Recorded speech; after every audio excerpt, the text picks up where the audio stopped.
մեր կառավարության վերջին հերթական նիստն է։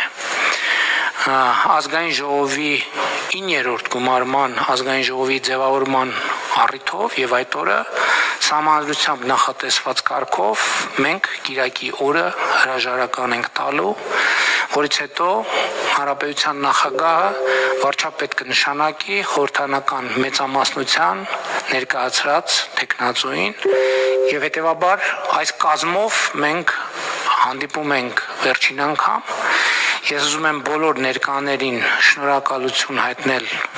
այս ընթացքում կատարած աշխատանքի համար, ինչի արդյունքների մասին խոսել ենք եւ խոսելու առիթներ էլ կունենանք, բայց մեր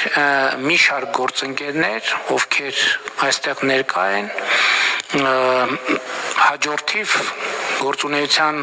այլ ոլորտում են շարունակելու իրենց աշխատանքը,